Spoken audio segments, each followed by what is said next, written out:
Silakan Romo. Ya, selamat malam semuanya.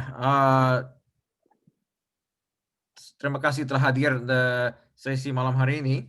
Hari ini sebenarnya saya akan lebih banyak fokus kepada Old Testament, begitu, karena kalian sudah ada sesi tentang New Testament yang terpisah. Tapi saya berharap apa yang saya bagikan malam hari ini, meskipun fokus on Old Testament, juga bisa membantu kalian dalam pemahaman tentang in reading New Testament. Begitu. Jadi ya, jadi seperti itu ya. Baik, saya bisa share ini. Bisa, Romo, silakan. Ya. Silakan. Iya. Iya, sudah kelihatan, Romo. Sudah kelihatan ya.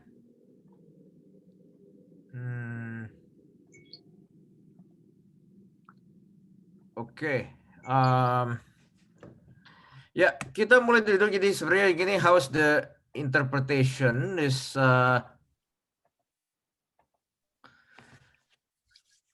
mulai dari dulu sebetulnya apostolic period. Ya, jadi saya berkata sejarah dulu. Question is how do Catholics read the Bible, ya? Jadi kita mulai dari para the apostolic time, dari era para rasul, ya. Jadi ketika itu harus diingat bahwa yang namanya New Testament itu belum ada ketika itu. Bahwa yang ada that's only based on Old Testament, that what they have ketika itu. New Testament verse later on yang kalian sudah tahu dari Ivan Janatra segala macam. Jadi that's the beginning, they mostly rely on the Old Testament. Jadi mengapa mereka mencoba menginterpretasikan kitab suci ketika itu? That's the Old Testament, that's the Hebrew Bible, ya. Jadi tujuannya ketika itu untuk menunjukkan atau demonstrate bahwa Jesus is really the Lord, bahwa Yesus itu betul-betul adalah Tuhan. Jadi bahwa mereka membuktikan bahwa Tuhan perjanjian lama itu sama dengan Yesus. That's the Old Testament. Yahweh is the same God with Christ. Jadi tujuannya itu. Persoalannya banyak teks dari Old Testament yang nggak confusing karena corrupted, karena teksnya tidak jelas seperti itu. Jadi mereka mencoba akhirnya harus menginterpretasikan itu, berusaha menunjukkan bahwa ini supaya jelas bahwa Yesus itu memang adalah Tuhan, bahwa Yesus itu adalah the same God with Yahweh, begitu ya. Jadi itu di apostolic period. Nah, sebagai contoh misalnya ketika kitab Genesis, ya, kitab Kejadian bab 49 ayat 11b. Jadi in wine he washes his garment, he robes in the blood of grapes. Nah, ini dari cerita ketika Jacob itu memberkati anak-anaknya. Kedua anaknya dia panggil semua, dia berkati seperti itu. Jadi dengan anggur ketika itu dan juga dengan the wine and the blood of grapes ketika itu, ya. Dia mencoba memberkati anak. Nah, ini ditafsirkan oleh mereka. Ini refer to the crucifixions and the Eucharistic meal di sini. Ketika Yesus melakukan perjamuan malam terakhir ketika itu. Dan juga melihat pada balada penyaliban dia di kayu salib. Nah, mereka menafsirkan ini tujuannya ya apa? Tadi itu menunjukkan bahwa ya this is what referring to Christ Jesus as the Lord who died for us, shed his blood. Nah, jadi ini jelas motivasinya bagaimana dan mengapa mereka menginterpretasikan seperti itu. Nah, masuk ke zaman patristik, ya patristik period, yaitu zaman para bapak-bapak gereja, the church fathers, ketika itu mereka sudah pakai approach yang berbeda, ya, karena sudah ada generasi para rasul seperti itu. Jadi mereka mencoba menggunakan tradisi itu, mencoba dibuatkan sebuah sistem yang lebih koheren lagi. Jadi mereka mengatakan bahwa kitab suci itu semuanya satu dan ada satu cerita saja. Meskipun itu banyak buku, tapi there's one story. One story is mediated through multiple stories about Christ. Itu tetap sama, maksudnya ke arah Yesus, ya. Tapi ini mereka mencoba itu menggunakan filsafat ketika itu, ya, menggunakan Platonism, segala macam begitu, untuk membantu mereka menafsirkan kitab suci ini pemahaman itu bagaimana. Nah, jadi ini lebih ada usaha sistematis. Sehingga dia bukan hanya lepas sana-sini seperti generasi sebelumnya. Itu ada sistematis, dan mereka mencoba menafsirkan itu. Tetap semuanya, meskipun terpisah-pisah banyak buku, ceritanya sama, yaitu mengarah kepada Yesus. Nah, fast forward abad pertengahan, medieval period. Caranya masih sama dengan cara tradisi patristik, bapak-bapak gereja seperti itu. Tapi sekarang sudah dibukukan dalam Glossa Ordinaria, ya, collection biblical commentaries in the form of glosses. Jadi glosses ada anotasi, ini seperti yang lihat di foto gambar ini, di pinggirnya itu ada catatan-catatan seperti itu. Ya, jadi catatan-catatannya banyak dari siapa? Dari para bapak-bapak gereja tadi, gitu ya. Tapi lebih sistematis, lebih teratur. Jadi seperti itu. Nah, jadi ini standar pada abad pertengahan, medieval period. Nah, fast forward masa reformasi, ya. Masa reformasi yaitu Martin Luther mulai mengadakan reformasi, dan satu poin dia adalah sola scriptura. Jadi metode interpretasi kitab suci berkembang pesat sekali di sini. Split dari Catholic Church, mereka mengatakan that kita tidak ingin lagi terikat dari penafsiran bapak-bapak gereja dan penafsiran dari abad pertengahan, kita ingin buat penafsiran sendiri. Nah, Protestant Biblical Scholarships ini really break away, ya, dari abad 16 sampai abad 18. Mereka benar-benar break away dari church traditions. Nah, ini lead to the new, menciptakan sebuah metode yang dinamakan historical critical method, ya, historical critical method. Nah, jadi kalau kalian mendengar historical critical method, itu bukan hal yang baru, bukan hal yang baru populer abad 20 apa. Itu mulai muncul itu sebenarnya karena dari masa reformasi, yaitu tradisi-tradisi Protestan seperti itu sebetulnya. Jadi jangan sampai salah dan terjebak. Nah, jadi kalau pikir wah ini suatu yang bagus atau apa itu, ini traditionally that's from Protestant tradition, Protestant Reformation, historical critical method itu sebetulnya. Oke. Historical critical method tadi itu mulai abad 17 dan populer abad 19, abad 20. Abad 20 itu belum lama sebetulnya. Sebagian besar dari kalian mungkin lahir at the end of the 20th century atau begitu, dan have no recollection about that. But I grew up in the 20th century. That's abad yang sebelumnya seperti itu. Tujuan historical critical method ini adalah mereka mengatakan kita ingin melihat teks itu arti sebetulnya apa dari dalam konteks historisnya dan juga secara literal. Jadi bukan hanya lihat seperti itu saja teks, tapi itu masuk lebih dalam. Karena ada persoalan, karena menurut mereka satu alasan Luther ketika itu adalah bahwa Bible orang Katolik ketika itu based on Latin, that's Vulgate oleh Saint Jerome ketika itu. Nah, itu jadi masalah, dia tidak percaya itu, maka dia ingin lihat ke sumber aslinya segala macam seperti itu.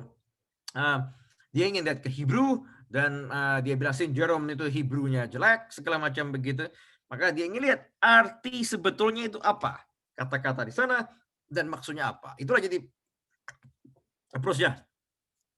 Tujuan kedua itu adalah merekonstruksikan situasi sejarah pada saat itu. Jadi siapa pengarangnya, intensinya apa, maksudnya apa, dan siapa audiensnya, semua seperti itu.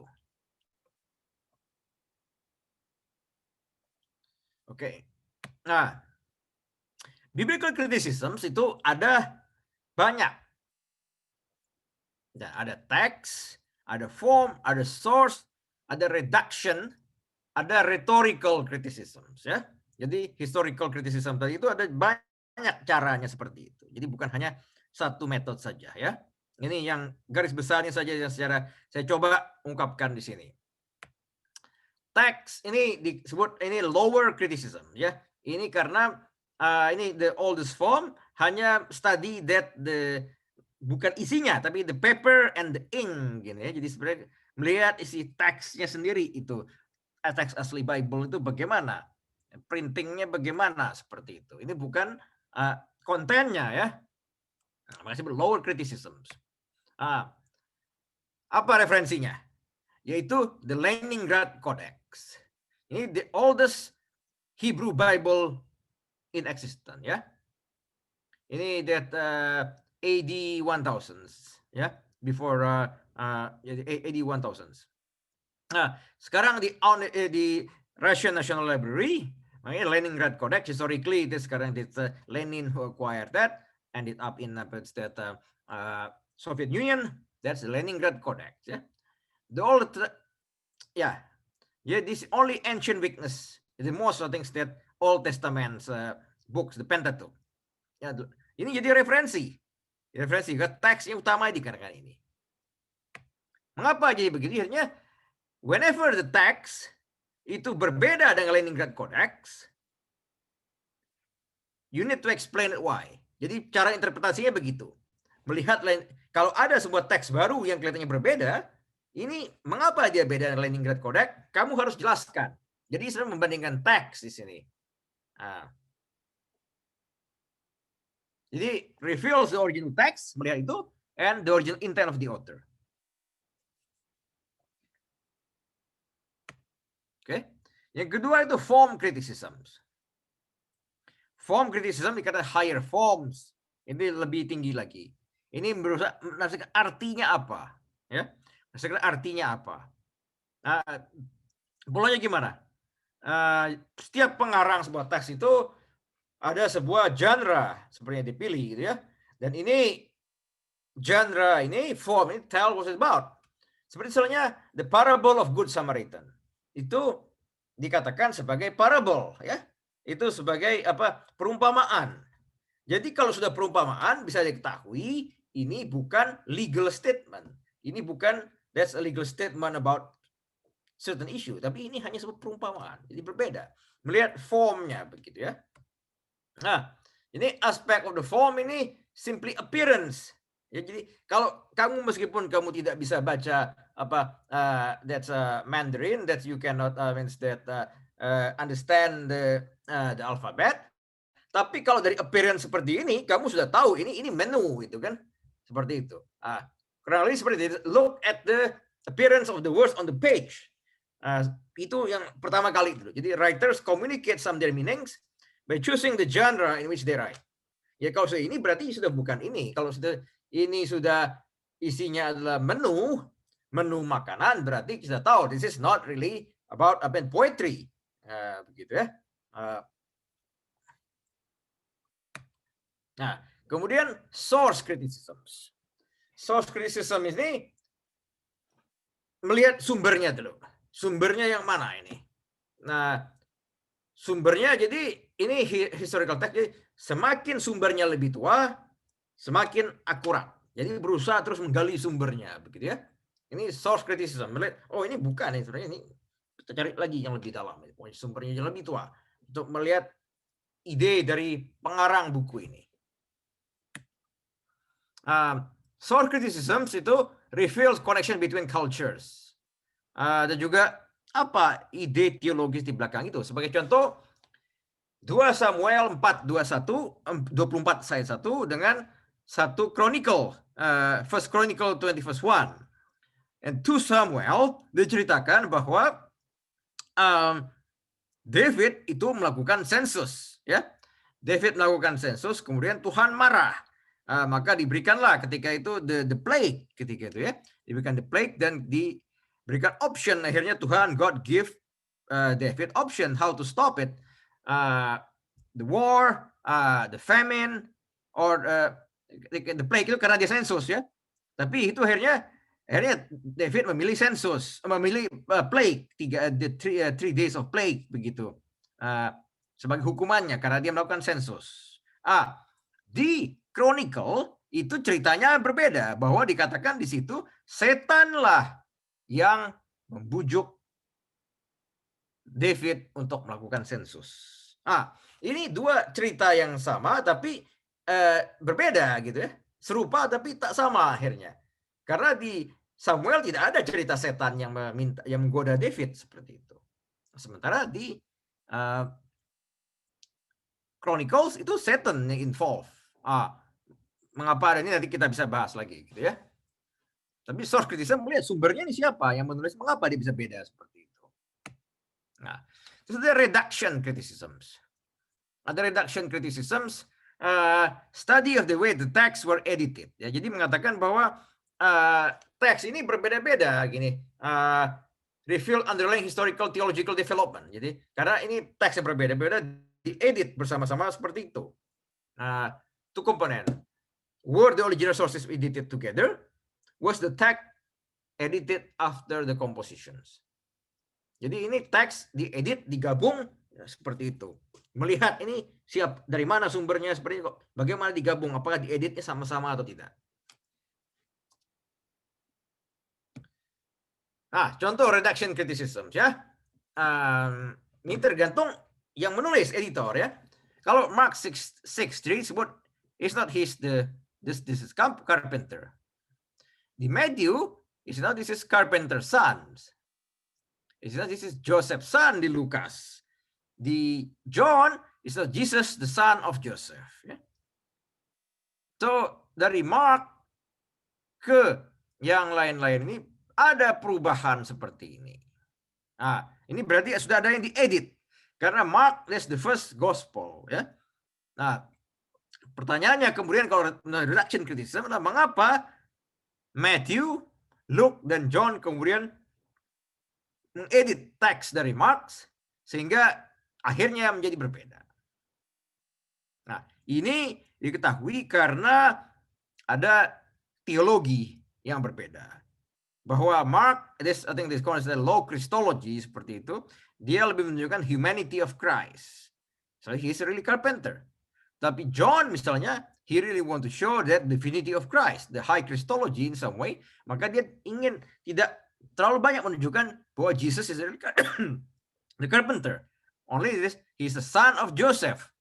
Bahkan dia tidak menyebutkan siapa Joseph itu sebagai carpenter. Beda dengan Matthew, dia masih menyebutkan dia sebagai anak dari carpenter, tapi bukan Jesusnya sebagai carpenter. Nah, kemudian rhetorical criticisms. How did the author use the language? Ya? Pilihan kata ini, atau juga general gitu, the prose or poetry. The first step ini, jadi ini apa prose or poetry seperti itu. How they use it. Jadi prose itu comes in two kinds, descriptive and narrative. Ya. Itu Genesis contohnya itu lebih naratif ketika itu. Di Kings ketika itu dia lebih deskriptif.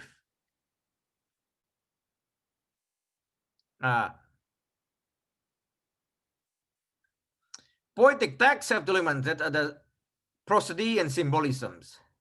In English begitu ya, we associate poetry especially with the rhymes. In Hebrew tapi beda, bahwa poetry di Hebrew itu agak beda. Itu lebih kepada parallelism, lebih kepada berpantun seperti itu. Kalau bahasa di Inggris dan juga Indonesia kadang itu ada rhythm yang dipakai dalam puisi seperti itu. Ada symbolism ketika itu. Symbolism itu ada metafor itu membandingkan atau Mazmur misalnya gitu ya. The representation, perwakilan. Ada the irony ketika itu Hosea, cerita Hosea seperti itu ya. Ini rhetorical criticisms. Jadi apa bahasa yang dipakai ini sebagai bahasa poetik atau bahasa prosa ketika itu ya yang dipakai. Karena prosa juga ada two kinds, descriptive, narrative. Poetics is prosody symbolisms ya. Nah, yang ini yang cukup penting, documentary hypothesis ya. Documentary hypothesis ini model yang dipakai oleh para ahli kitab suci untuk menjelaskan tentang the origins, asal usul dan komposisi dari Torah, atau the first five book gitu ya. Genesis, Exodus, Leviticus, Numbers, and Deuteronomy. Nah, di sini ini yang sering jadi rujukan orang-orang bahwa dikatakan berdasarkan dokumenter hipotesis melihat asal usulnya tadi, dikatakan bahwa Pentateuch itu ada 5 sumber. Ada sumber J, sumber E, sumber D, dan sumber P. Katanya gitu. Jadi buku yang kalian tahu itu sebagai kitab Kejadian, kitab Keluaran, kitab Bilangan, segala macam itu dikatakan itu sumbernya beda-beda. Nah, saya jelaskan maksudnya gini ya. Nah, sumber J itu payakan kepada malaikat, kepada drama, ada masalah dosa, segala macam. Itu contohnya kitab Kejadian. Ketika itu sumber J seperti ini ya. Tapi ada juga di Exodus. Ini ada juga digabung-gabung begini. Sumber P ketika itu banyakkan cerita tentang asal-usul, genealogi, segala macam begitu. Ada juga ritual, segala macam. Sumber D ini banyakkan hanya the book of Deuteronomy. Sumber D dikatakan. Sumber E ini is characterized by few other things, is among I think the view of God, the abstract view of God using Horeb instead of Sinai. Jadi dikatakan sebenarnya bukan gunung Sinai, sebenarnya itu gunung Horeb dikatakan sebenarnya. Nah, sumber E ini God always presented as Elohim or El, seperti itu.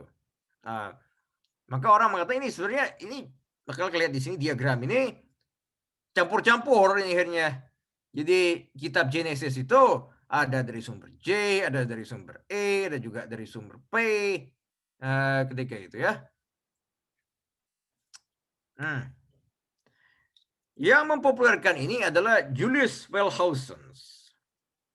Dia adalah profesor pada Universitas Protestan di Germany. Dia terkenal karya History of Israel dan Prolegomena atau History of Israel, itu karyanya yang terkenal. Jadi dia mengatakan buku Perjanjian Lama itu 5 buku itu ditulis dengan urutan begini, sumber J dulu, E, D, dan P. J came first. Jadi di sini konsep Tuhan itu dekat dengan kita. Ada personal relationship. Sumber E itu datang berikutnya. Tuhan itu is more distance. Kata dia ketika ya.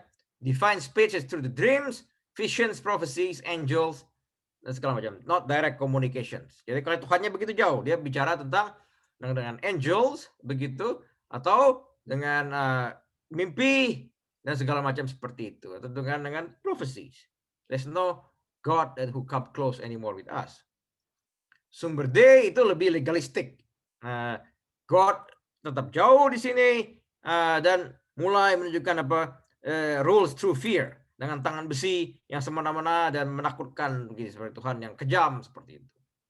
Sumber P itu Tuhannya semakin jauh, hanya bisa di approach melalui worship ketika itu, dan melalui para the priest ketika itu, and the silent God only spoke through the prophets.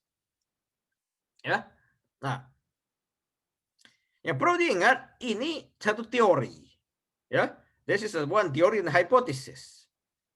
Itu satu. Ya, perlu diingat, tapi perlu diingat itu. Nanti saya kembali lagi. Nah. Wellhausen itu apa kesalahan dia? Dia percaya, dia terlalu terpengaruh oleh Hegel, yaitu the German philosopher ketika itu. Dia percaya semua agama ketika itu berkembang dalam ada pola tertentu. Jadi there's a things that legalisms, ada pendekatan yang sangat legalistik. Kemudian ada reform ketika itu, dan kemudian kembali lagi ke yang seutuhnya. Jadi ada yang asli, terus berkembangnya sangat legalistik, ada reformasi, dan kembali ke yang asli. Jadi pola pikir yang sangat Protestan. Ya. Bahwa Protestan, Martin Luther believe bahwa ya Catholicism itu sangat legalistik. Maka perlu kembali ke asalnya seperti itu. Protestan merestore the original charisma. Nah, akibatnya mereka berpikir bahwa the Jews and the Catholics represent the sterile religions. So Jesus and Martin Luther represent the same reforms. Jadi Martin Luther itu merasa dia seperti Yesus yang juga melakukan perubahan-perubahan seperti itu. Jadi penafsiran mereka, Yesus itu melakukan perubahan-perubahan karena Judaism ketika itu sudah korup dan legalistik. Nah, ini penafsiran dia. Yang kedua itu adalah Martin North, seorang German scholar juga yang pekerja teliti sekali. Dia breakdown the Pentateuch itu ayat demi ayat untuk melihat sumbernya bagaimana. And this has become standard text until the 1990s. And even until now, masih banyak yang menggunakan sumber tadi seperti itu. Yang sumber J, sumber P, sumber D, segala macam itu jadi referensi terus bagi biblical scholar sampai 1990s, bahkan sampai sekarang sebetulnya. Nah, North have huge influence in 20th century. Sangat besar sekali. Orang sangat menganggap North sumber J tadi itu sebagai sumber yang utama. Bahwa itu merupakan hipotesis itu orang sering lupa dan completely lost. Mereka hanya that source sumber J itu sebagai sumber yang utama. Sebagai akibatnya, almost every biblical commentary written before the year 2000s present its source critical reduction critical informations according to the documentary hypothesis. Jadi sebelum tahun 2000 itu mereka kebanyakan berfokus pada sumber D, terutama sumber J ini. Ini satu buku deh. The Book of J ini. Dan juga sumber D dan sumber P segala macam itu polanya ke sana semua. Nah, what's the problem ya?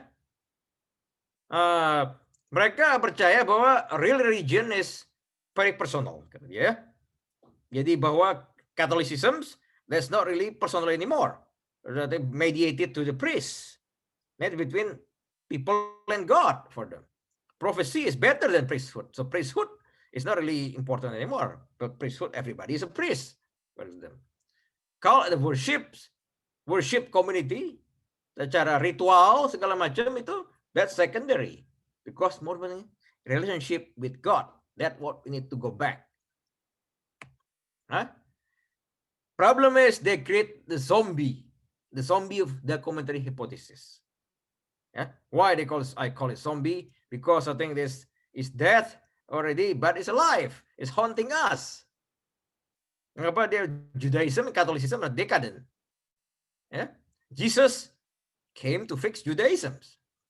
That's the problem. Is I think that how many homilies that have you heard that Jesus was struggling to get the Jews to worship with their hearts, not with their heads? Or God Old Testament is different than God New Testament. God New Testament is much more loving than God Old Testament. Torah is strict law and too authoritarian. And Jesus came to fix it with his teaching of love. Sampai hari ini saya pikir masih banyak saya mendengar homili-homili seperti ini. Unfortunately, this is all things get the bias from these interpretations, from documentary hypothesis, from North, and segala macam seperti itu. Unfortunately, this happened also in the Catholic Church.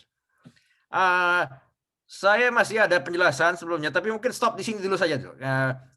Sebelum saya masuk how really that the Catholic itself do better interpretations. Mungkin begitu dulu ya atau gimana? Oh ya, boleh aja Romo, thank you. Kalau ada yang mau tanya dari presentasinya Romo so far, just feel free to shoot any question. Kalau nggak ada, saya mau tanya dulu Romo. Ini saya kaget jujur aja, yang bilang homili, bahkan di gereja Katolik bilang ada homili Tuhan Old Testament itu lebih kejam daripada Tuhan di New Testament, itu kedengarannya kayak heresy.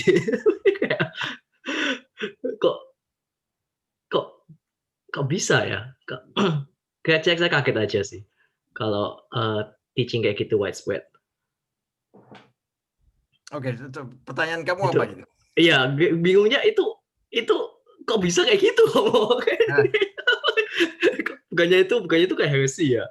Itu saya bingung aja tuh kayak kaget ya. Ya pertama saya katakan bahwa that generation was some generation were trained I think that with the influence of things that with the Protestant bias that influenced by North I think Wellhausen. Nanti saya akan ke sana. Apakah sumber itu jelek? Cara itu nanti kita kembali ke sana. Tapi ini sebagai pengantar dulu. Sebelum saya menjelaskan that is it bad? Okay, we will come back about that. Tapi poinnya begini. Bahwa itu udah sampai make it some bias for things that the preaching in the Catholic Church in some ways. I think sometimes they're not realizing about that. That's why I think that kalau misalnya mereka seakan-akan ada dua Tuhan yang berbeda, Tuhan perjanjian baru dan perjanjian lama, ketika itu that's the things that really I think that problematic karena sebetulnya Tuhannya sama. Sebenarnya there's the things that there's not two different God, there's a one God, Old Testament dan New Testament. Nah, begitu ya, Yahweh itu ya, apa Yesus itu ya. Dan kalau sebetulnya kita do it I think that in better way, you can see that God Old Testament is also things a loving God. This much more loving than being portrayed dan dibayangkan dan dijelaskan oleh atau sering dikhotbahkan begitu. So I think that not godless, I mean, it's cruel and means that like to punish or love violence seperti itu. That's at least also loving God, like I think that what we imagine with Jesus, who is loving also. Romo, itu bukan Tuhannya di New Testament is different than the Old Testament? I don't get it. I thought the New Testament, Jesus is the Tuhan in New Testament, right? Jesus Christ. Yeah, that's the Jesus Christ is the same God with Yahweh. That's not two different God. Oke. Jadi di Old Testament udah ada Jesus Christ juga. Oke, begini. Ini kita harus bicara tentang Trinity ya. The Trinity itu apa? God the Son and the Holy Spirit is the same one God, not three God. The concept of Trinity itu I think is for about God is one. I think that the substance is all of them. Kalau kalian baca itu semua atau mengucapkan the creed sahadat para rasul Nicene Creed atau Apostle Creed, that's I think clear that about that you believe what you believe in. Dari situ bahwa I think that there's not three different God, separate God seperti itu. And the same way ketika itu that's the Yahweh of Old Testament is the same God with Jesus Christ. That's the biggest mistake also kalau kalian menafsirkan itu dua Tuhan yang berbeda. Well, that's I think that the beginning they try to prove that saya katakan tadi sejak zaman Apostle Creed, they try to show that this is the same God, that this is Yahweh that you worship before. This is the Christ who here today that with us ketika itu. Jadi is it right to say that it's the same God in two different forms? What do you mean for form? Different forms. Like yang di New Testament is in a form of human, di Jesus. In the Old Testament kan nggak menjadi human. Jesus is fully human and fully divine. Jadi begini, be careful ini. Karena kalau kamu hanya mengatakan dia in the form of human, maka saya katakan, what do you mean by forms? Karena kalau forms itu ada juga heresy yang mengatakan bahwa Jesus is the things that only God in human flesh, begitu. Jadi seakan-akan itu dia seperti memakai topeng seperti itu. Jadi really God, but diselubungi dengan the kostum manusia begitu. That's why you need to be careful. That's not the case. But Jesus is fully human and fully God at the same time. Jadi bukan two different forms.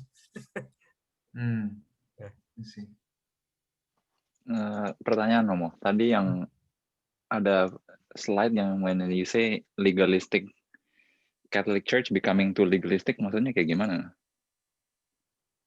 That's not me based on my point. My point is that Wellhausen and North who interpreted that way. Jadi mulai dari Ya, zaman maksudnya interpretasi mereka itu maksudnya kayak gimana? I'm just trying to understand what they mean by bahwa the begini, church is becoming too legalistic.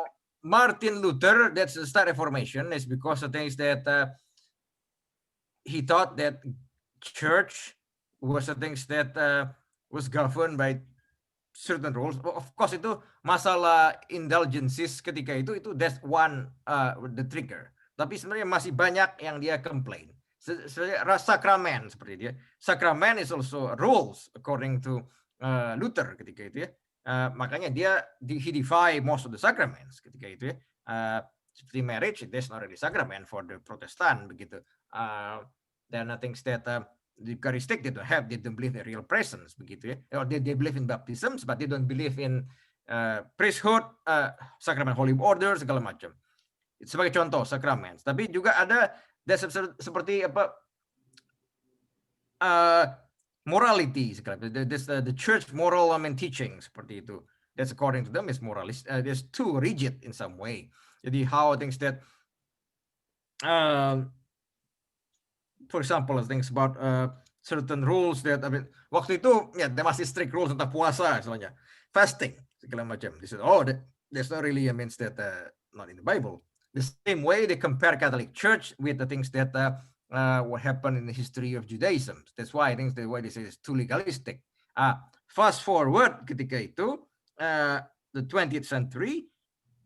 So some Protestants still thinks that that Catholic Church is thinks that is too too rigid with certain rules and especially the Catholic moral the teaching ya begitu ya, Catholic moral teaching semua. Sehingga bagi mereka the important thing is we look only to the faith and also to faith in Jesus Christ and also to Scripture ketika itu and grace. That's enough. We don't really need that human-made promulgation seperti itu. Was there no truth whatsoever in their claim? Is that the case too, or that's not? Because I'm just kayak kalau ngeliat gereja dari dulu sampai sekarang juga, it seems that in some ways the church is becoming a little more lax, keeping the tradition and everything kan, but isn't that the fight sometimes? So, your question is what? Jadi kamu mengatakan bahwa gereja Sri seharusnya sudah compromise begitu, maksud kamu?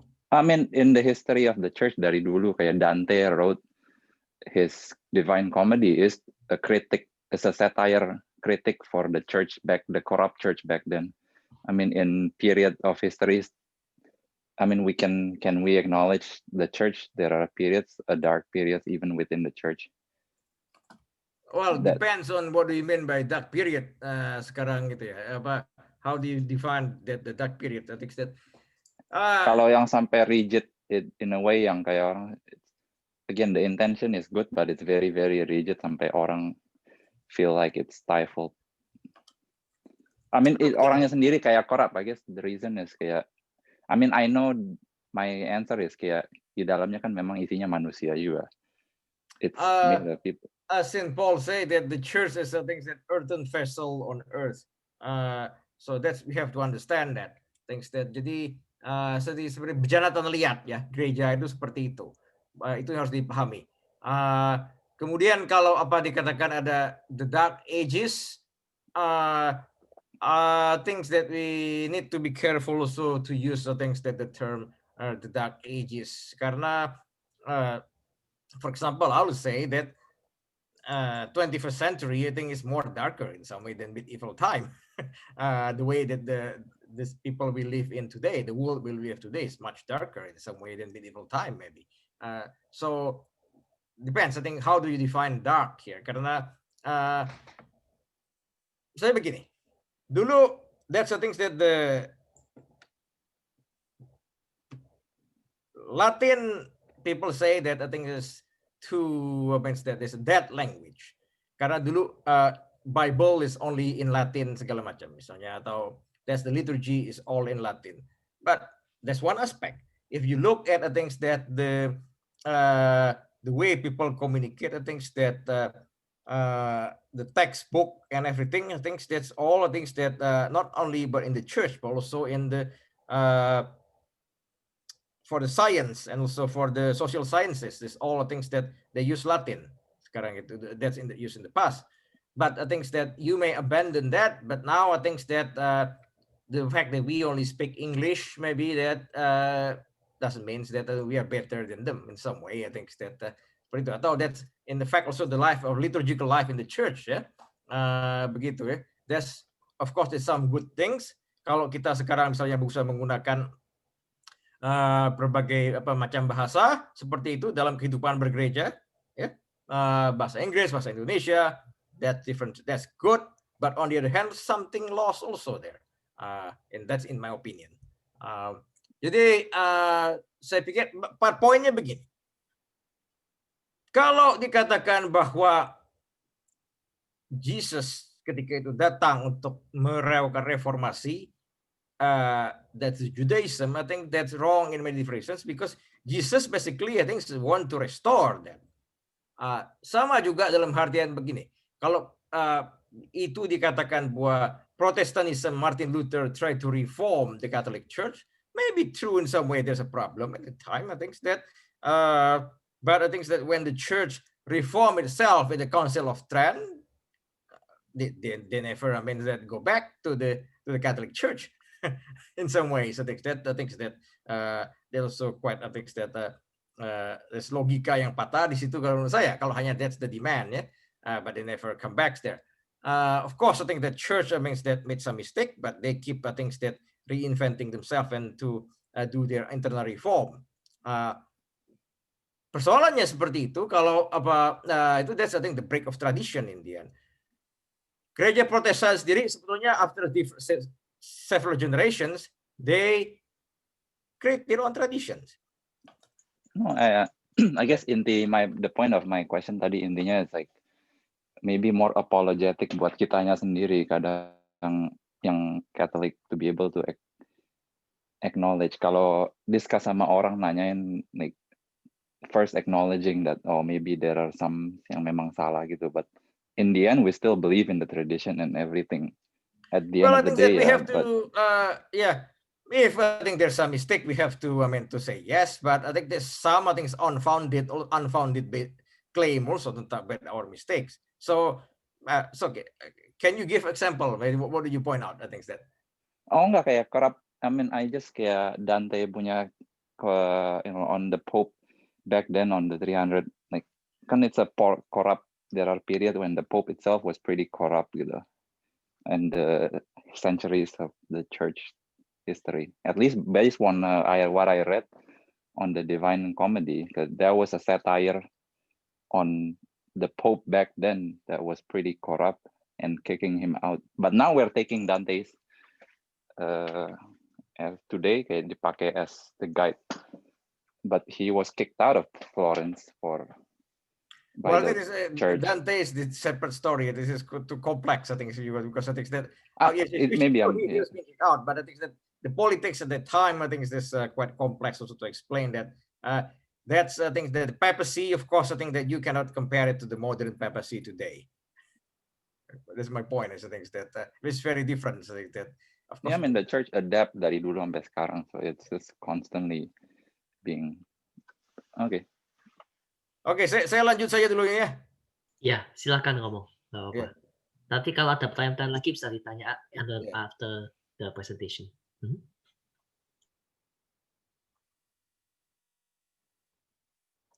Okay. Let's say the hermeneutics. Yeah. Hermeneutics is I think that's what I think method of study interpretations that I think from I think that philosophy. Now I think that in interpreters work according to the consistent methodology, often implicit. I think that try to see that what can be explicit through investigation and regularizations. Yeah, this is the branch of the interpretations. Things that in philosophy, and now later on it's being used also in different branch, like also in legal system and the legal studies. Itu mentafsirkan apa teks itu kita juga mengandalkan hermeneutics begitu ya. Something that we can do it is biblical hermeneutics. Yeah. this is something related to the Catholics, what you should do. I think that one can bring hermeneutics to the biblical text. Okay? So what does this say about the church, basically? What does this say about salvations?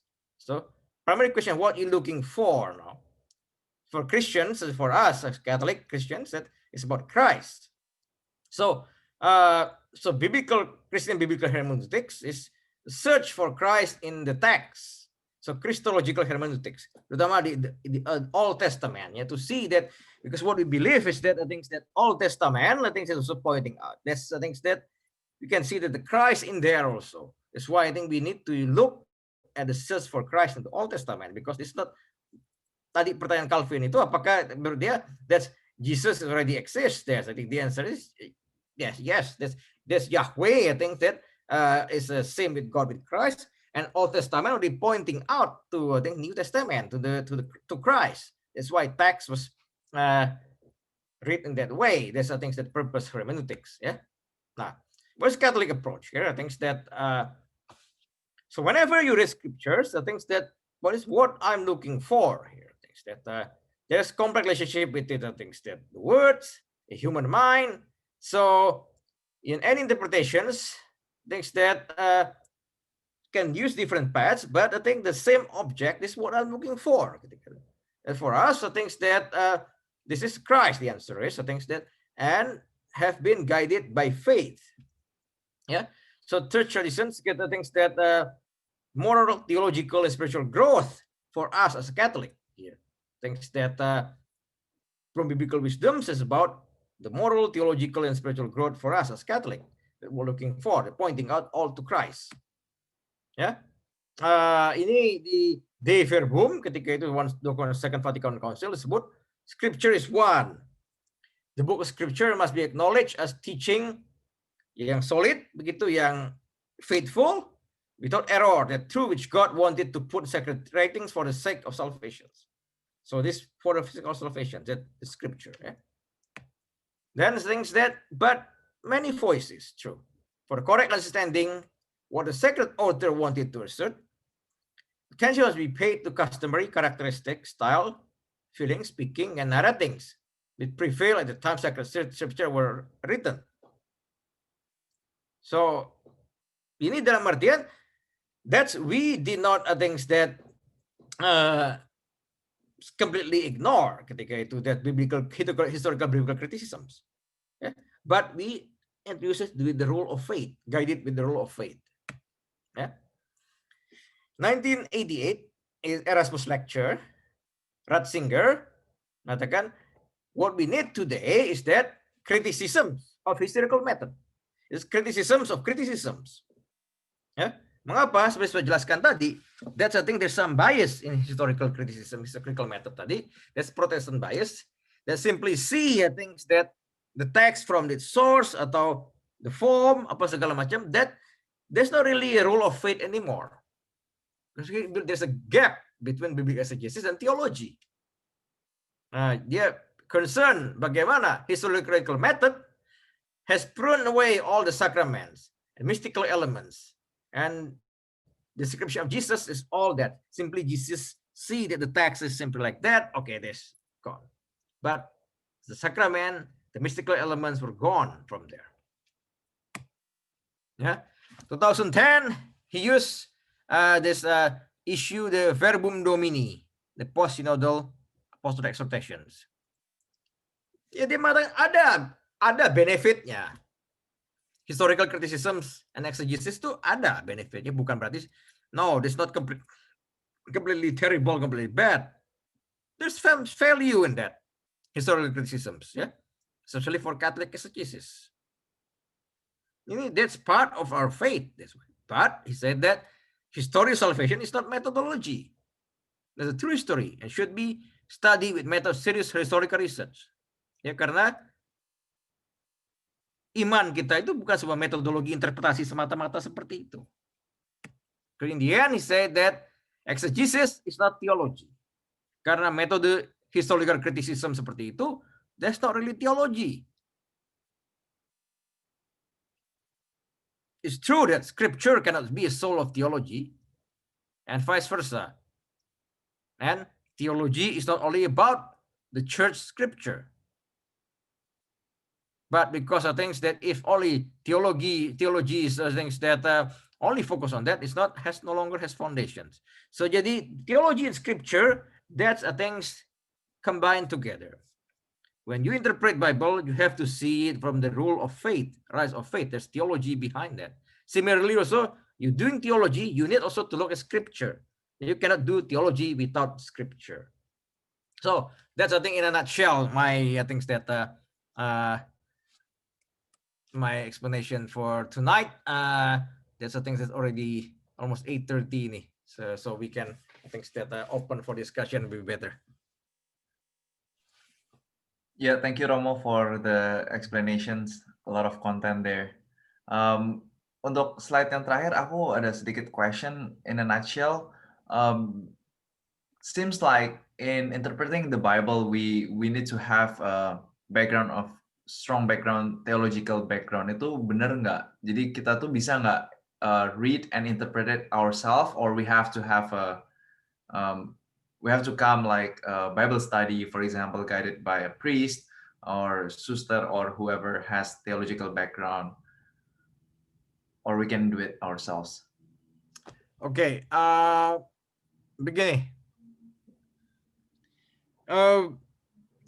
Historically, there's a thing in the Catholic traditions, because I think in the past, not many people can read Latin, understand Latin. Of course, I think there's only mostly the priests or who I think that who interpret the Bible. Yeah, but with the invention of mesin cetak or printing press, Johann Gutenberg that produced his printing product first time is Bible. So Bible was things printed a lot, and now everybody can access Bible. Yeah, and so the question is now, I think that how do that for the Protestants? Things that their criticisms, one of them is because of things that Catholic Church, it was only I think the bishops and the priests who have authority to do that. But that's the things they say no. That are things that we things that believe in Bible. This is that the things that sola scriptura. That's why I think everybody can instead study and read it. Nah, pertanyaan kamu lah bagaimana kemudian sebagai orang Katolik. Jadi ada dua hal saya pikir ya. Bible sebagai pegangan hidup atau panduan dalam kehidupan kita, kalau kita sehari-hari, saya pikir itu all of you I think can read the Bible. You can pray with that. Praying with the Bible is different than studying the Bible itself. Yeah,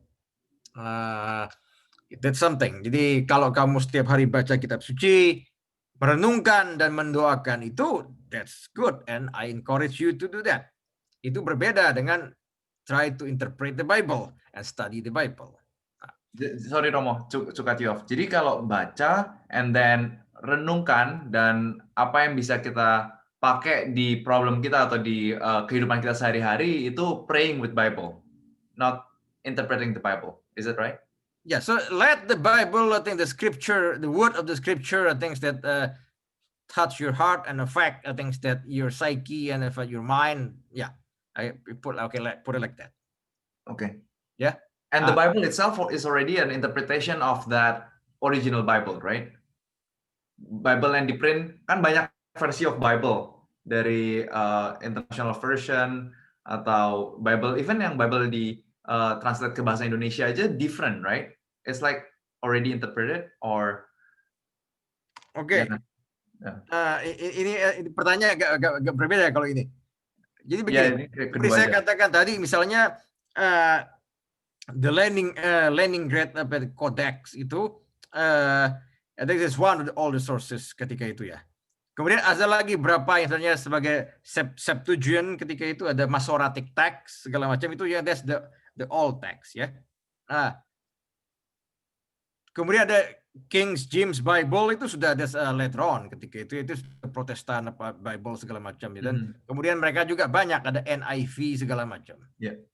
Ya tentu ada varian-varian tertentu yang teksnya agak berbeda dan juga juga berbeda seperti itu.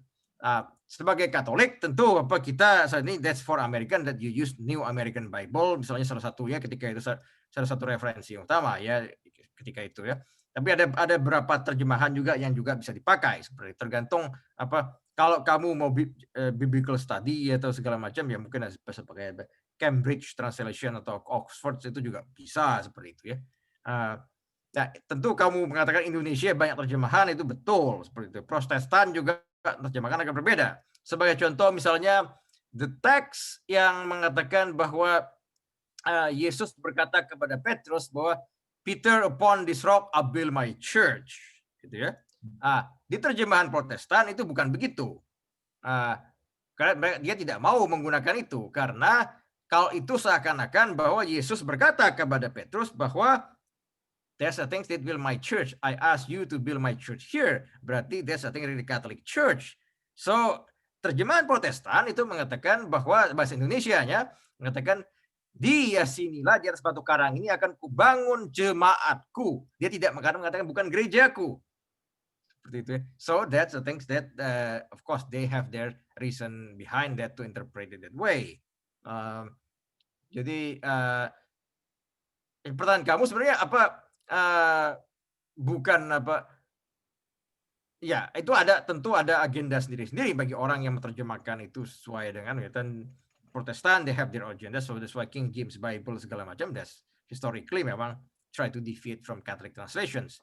Dan the Catholic translations yang kita pakai yaitu that's the things that as a Catholic that we try to use that the text ketika itu. Maksudnya, I guess mungkin intinya kalau buat kita baca rekomendasinya which version to read out of all the different versions. Yeah, for English, New American Bible, I think this one is. Ya, thank you. Ya. Yang lainnya silakan. Yang Indonesia itu yang terjemahan yang di approve oleh KWI ketika itu dengan Deuterokanonika, that's I think that good translation that I think you can rely on if you want to use the Indonesian text. Ya, Romo, saya mau tanya kalau ada dua pertanyaan. Satu, kalau mengenai interpretasi Bible atau mengenai arahan dari petinggi gereja, misalnya dari Romo atau apa gitu. Saya bingungnya interpretasi siapa yang harus kita ikuti, karena kadang-kadang dalam gereja Katolik sendiri pun kadang bisa ada yang ke kiri, ada yang ke kanan, ada yang tengah-tengah gitu. Jadi kita mesti ikut yang mana, itu satu. Terus kedua, kalau misalnya kita punya pengalaman iman, kayak misalnya masing-masing pengalaman iman berbeda, tapi kita ngerasa itu biblical, merasanya begitu. Tapi begitu kita share sama orang, karena kita misalnya dasar teologinya kurang kuat gitu, interpretasi kita bisa aja secara nggak sadar melenceng gitu. Gimana caranya kita sharing pengalaman iman kita tanpa harus menyesatkan orang gitu, dengan tujuan supaya orang itu percaya bahwa keajaiban Tuhan itu ada, tapi jangan nyesatin orang gitu. Saya juga nggak pengen jadi orang yang bikin sesat orang gitu, karena saya nggak punya background theological sama biblical sekuat Romo atau para petinggi gereja gitu. Oke, dua pertanyaan ya. Yang pertama itu tadi kau bilang itu bagaimana kalau di gereja Katolik sendiri ada penafsirannya berbeda-beda? Ya, nah, ya.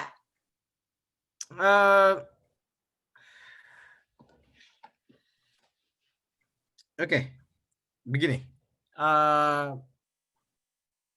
Saya tidak ingin mengatakan apa saya paling hebat atau apa begitu ya. Tapi poinnya begini, bahwa kalau misalnya kalian merasa mendengar homili yang mungkin there's something wrong with that begitu ya, atau juga ada something yang contradictory seperti itu ketika itu ya. Ya, there's a few options yang bisa kalian tempuh tentu ya, bahwa pertama ya kalau you think that you have the courage, I think that you can speak directly, I think that with the priest seperti itu, and bukan dalam artian untuk apa menyerang atau mempermalukan atau apa ya, tapi that's a try to have discussion, I think that with him ketika itu, that where this is coming from, seperti misalnya itu kamu seperti itu ya. Ya, saya pikir apa I think that's good. I think that kita juga belum tentu selalu apa benar seperti itu ya. Sebagai contoh misalnya seperti ini. Saya pernah berkhotbah ketika itu terus orang itu setelah homili si orang ini datang ke saya ketika itu ya. Dan dia bertanya kepada saya, dia bilang, sepengetahuan saya itu apa yang kamu katakan itu bukan begitu, katanya, dari sini, gitu dia. Terus ketika itu saya tidak punya jawaban, karena saya mengatakan, okay, I will do more research about that. Ketika itu, I will do more research about that.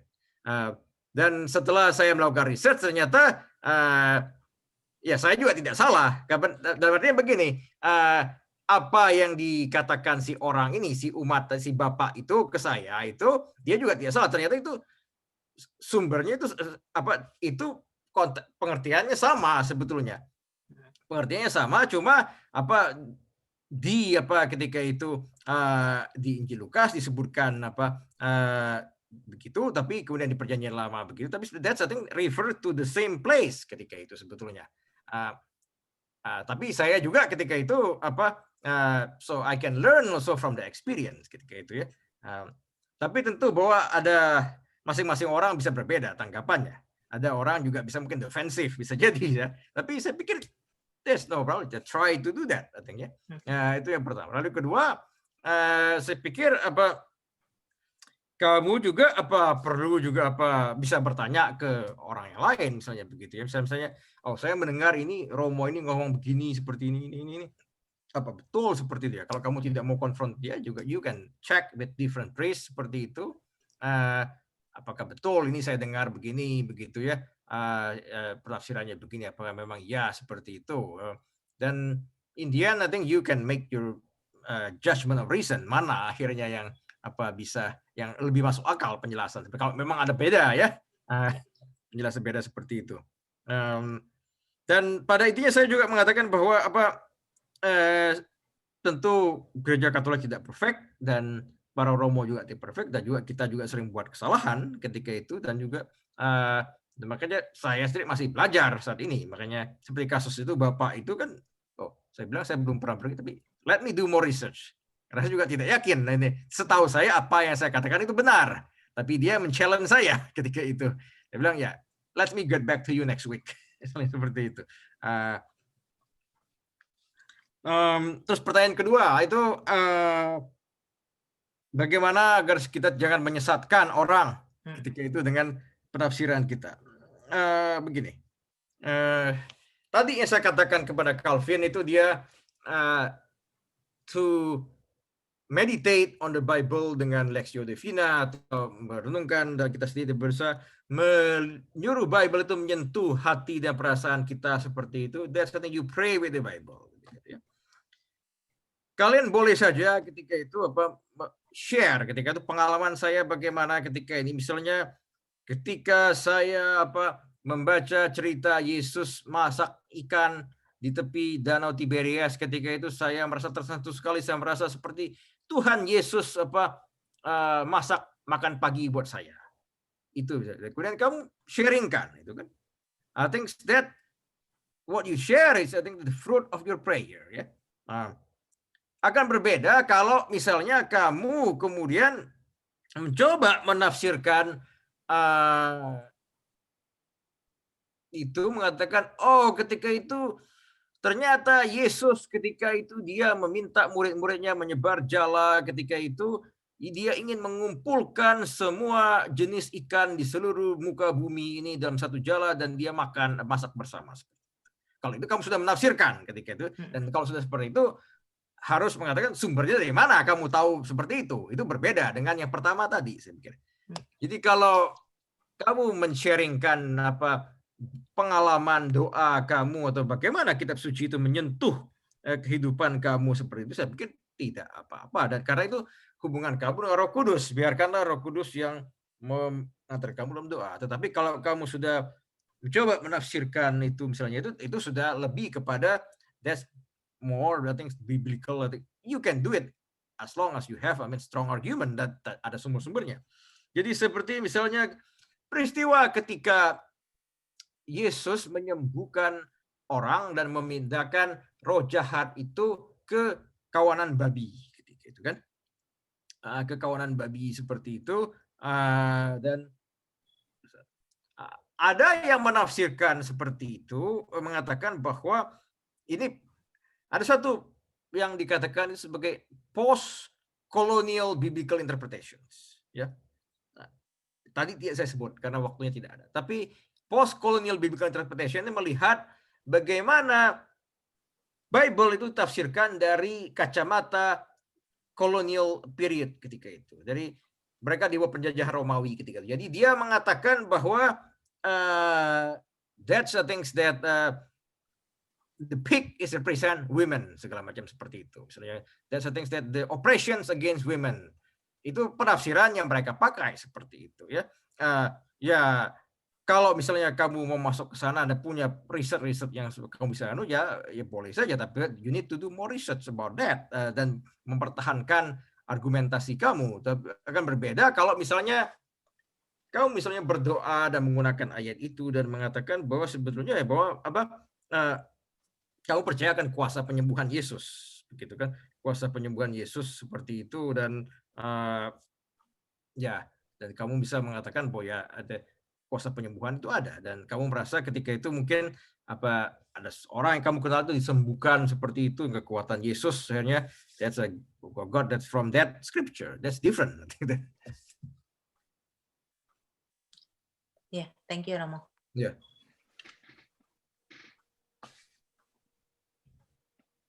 Romo Henry. Ya, Siska, kelihatan nih. Yeah, I have a question for Romo. Which biblical interpretation Romo suka pakai?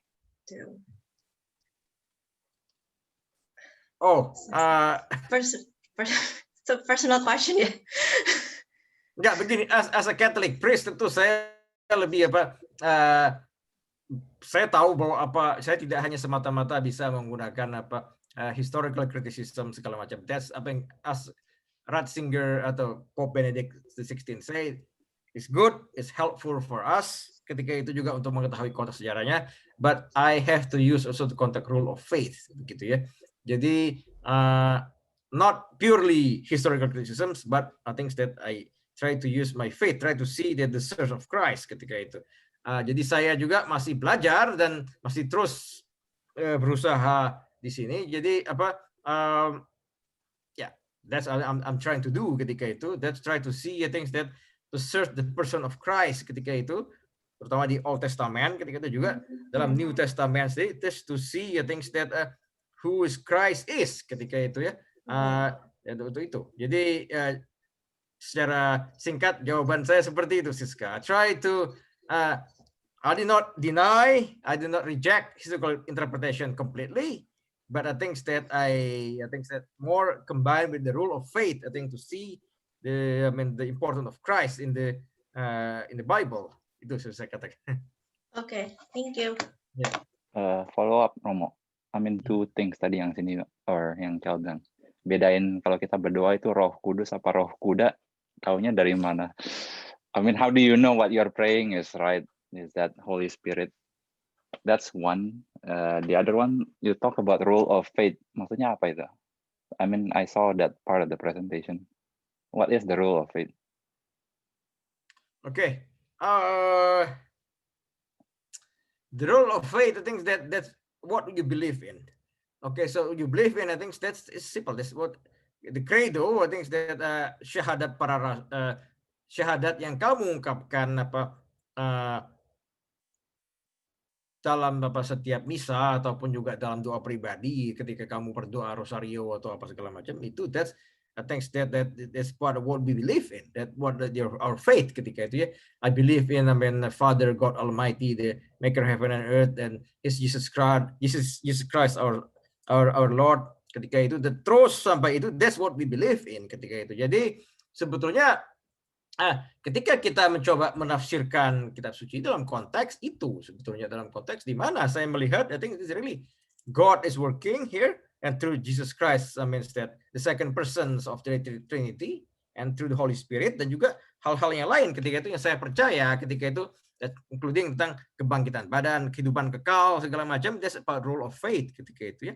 Jadi tentu tidak bisa sekaligus setiap kali saya preaching, saya akan preach semua itu, tidak ya, tapi paling tidak saya bisa menyentuh sebagian dari situ ketika itu, dan juga sebagian minggu berikutnya seperti itu. Jadi tidak semuanya sekaligus memang. Jadi itu terus yang pertama tadi itu how to discern the spirit ketika itu.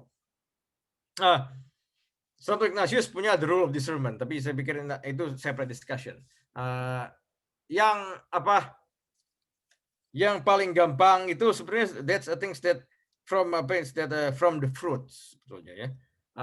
From the fruits of the prayer, that's from the fruit of spirit. Itu yang the simple rule untuk melihat itu. Kalau misalnya apa yang akhirnya kamu dari kamu sharing seperti itu, that create divisions, menciptakan pecah belahan segala macam, that lead to more things that anger or tinggi hati dan sombong apa segala macam, that's clear this is not from the Holy Spirit ketika itu. But I think that if that give you more faith, hope and love, and create more peace in the community, I think that, and get more sacrifice and stuff like this, I think that's the fruit of the Spirit. Jadi saya pikir itu yang role basic. Untuk lebih detailnya nanti mungkin perlu separate session saja kita berdiskusi gitu.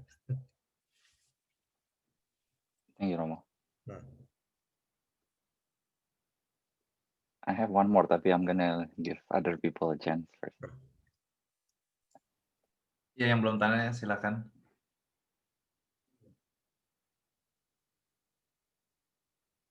Theo belum tanya, Teh. Oke, gue tanya ya. Romo, ini mungkin agak off tangent, tapi penasaran. Kayak saya pernah dengar lecture gitu tentang Galileo, bagaimana biblical interpretation dan perpolitikan pada masa Galileo itu help influence churches response untuk Catholic churches response kepada Galileo-nya sendiri. Kayak kenapa kayak there is this apa ya, kayak kalau dengar dari podcast atau YouTube yang humanis atau yang secular gitu, mereka selalu champion Galileo as the voice of reason, gitu, martyr of reason atau gimana gitu, yang Catholic Church suppress karena ajaran dia itu berlawanan dengan interpretasi biblical dari gereja.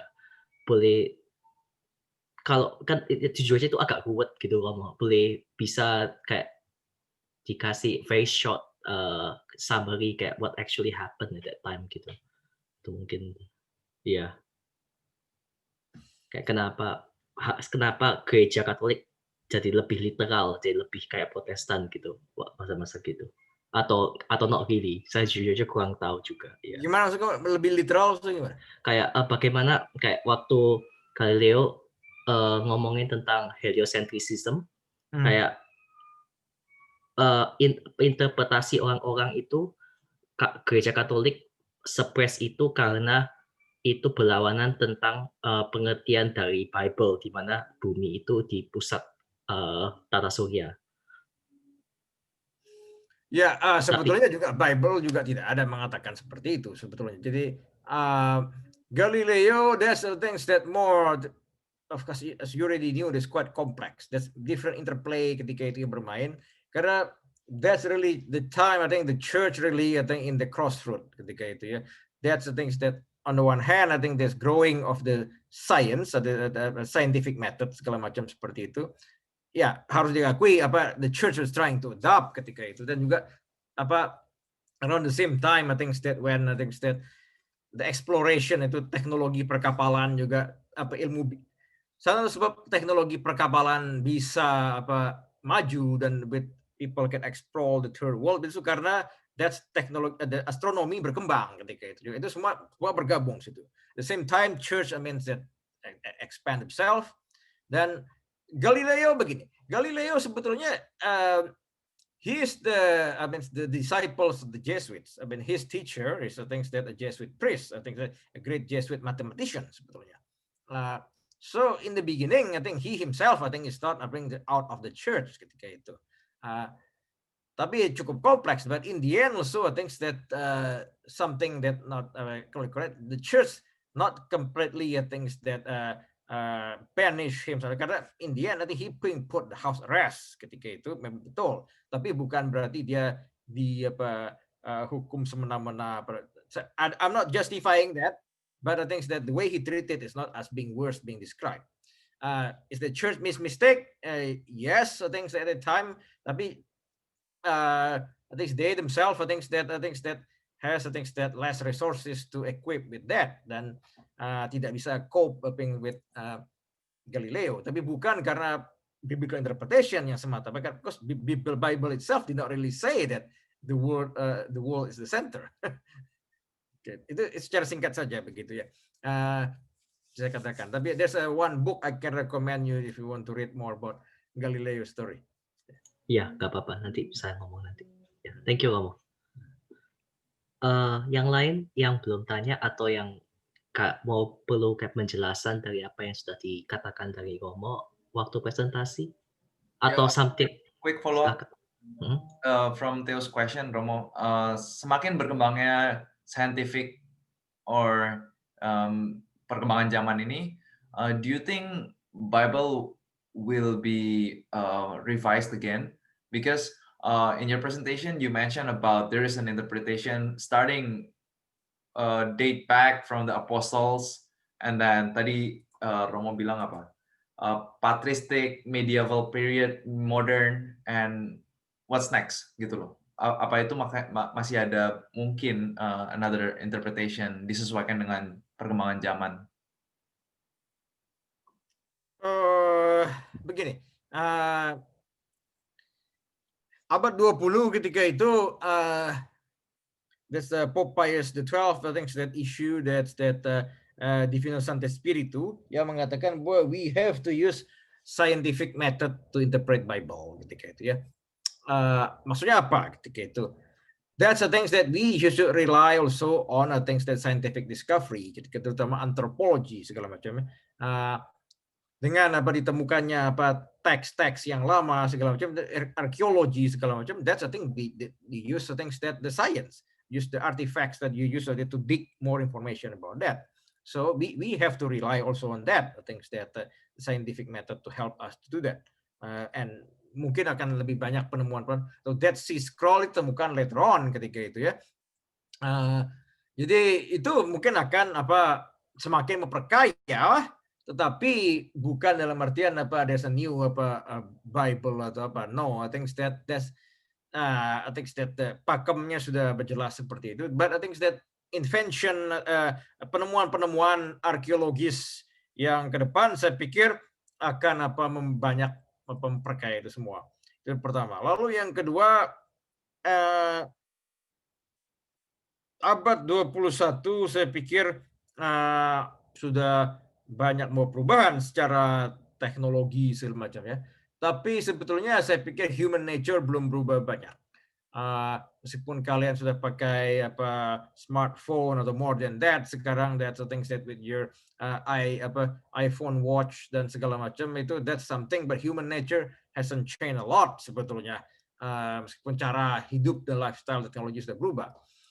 Oleh karena itu sebetulnya saya pikir in some way or another that's what happened in the biblical life 2000 years ago, even more than that, ketika itu that's still relevant today. Nah, meskipun demikian, saya pikir apa yang terjadi di situ masih bisa juga dipakai untuk melihat kehidupan abad 21 yang serba modern ini. Saya pikir masih bisa, dalam artian bukan dalam artian anachronistic, melihat karena itu belum terjadi kita sudah pakai, tapi bukan. Tapi saya pikir kita masih bisa belajar. The fact I think is that dengan OMK ketika itu kita menggunakan apa yang terjadi di Bible untuk Roman series kemarin, misalnya begitu, bahwa ada Bang Joe, that's Stanford katanya yang nomor 1 di seluruh dunia, dan Cindy, I don't know, that's the couple or something. They still learn from Isaac and Rebecca, the story that more than 2,000 years ago ketika itu ya. So you can still learn from that, and also with artificial intelligence and something like that, I think doesn't mean that you cannot learn something from it. There's still some insight I think you can gain from the Bible. Oke, thank you Romo. Ya, oke. Jadi ada satu pertanyaan terakhir yang karena waktunya sudah mau habis, yang mau tanya silahkan.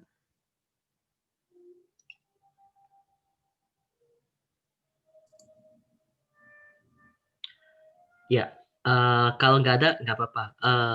Kita bakal publish ini rekaman, jadi kalau mau bisa review ulang presentasinya dan juga pertanyaan-pertanyaannya bisa dicek di YouTube channelnya OMK. Nanti kita bakal kasih linknya setelah kita sudah upload. Ya, kalau channel WKCU actually. Sorry, We just WKCU. have a playlist. OMK WKCU, ya. OMK playlist, ya. Oke, sounds good. Ya. Materialnya juga bakal di-upload ke website wkcu.org. Nanti Romo Henry bakal kasih ke kita. Oke, kalau nggak ada pertanyaan, terima kasih sekali lagi ya Romo Henry. Bisa tolong tutup dengan berkat untuk kita. Oke, terima kasih atas kesempatannya. Seperti saya katakan di pembukaan, ini adalah kesempatan terakhir saya bersama UMK saat ini. Ya, terima kasih kesempatannya. Semoga juga sukses buat kalian semua dalam kehidupan pribadi masing-masing, atau kehidupan berkarir, kehidupan percintaan dan sebagainya. Ya, kita tutup dengan doa. Bapa dan Putra dan Kudus. Amin. Allah Bapa yang Maha Baik, kami ucapkan terima kasih atas rahmat yang Engkau berikan kepada kami pada malam hari ini. Kuatkanlah putra-putrimu ini ketika dalam pengambaran mereka dunia ini, mereka terus ingin pelajari sabdamu. Mereka bisa mendoakan itu, juga bisa mempelajari itu dengan sumber-sumber yang terpercaya, dan juga mereka bisa belajar sendiri tentang itu, dan dalam artian dibimbing oleh metodologi dan orang-orang yang tepat, sehingga bisa memperolehkan sabdamu dan memperkuat iman mereka. Kuatkanlah mereka dalam perjalanan mereka, dan mereka bisa terus menguatkan namamu dan berjuang demi kemuliaan namamu. Kita mohon juga perlindungan Bunda Maria dalam perjalanan kita bersama. Kita salam Maria penuh rahmat, terpujilah Engkau dalam wanita. Yesus, Santa Maria Bunda Allah, doakanlah kami berdosa ini sekarang dan waktu kami mati. Amin.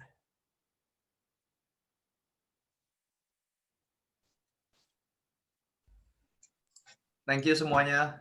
Have a good night. Thank you semuanya ya. Thank you Romo. Thank you Romo. teman-teman We'll semua. pray for you. Romo, Ya. Romo. Wait, I have Kabar-kabar one Romo, question. gimana update-nya? Ya. Kenapa Ya, sih? ya. Oh, enggak, ini cuma follow up on something like I asked you before, and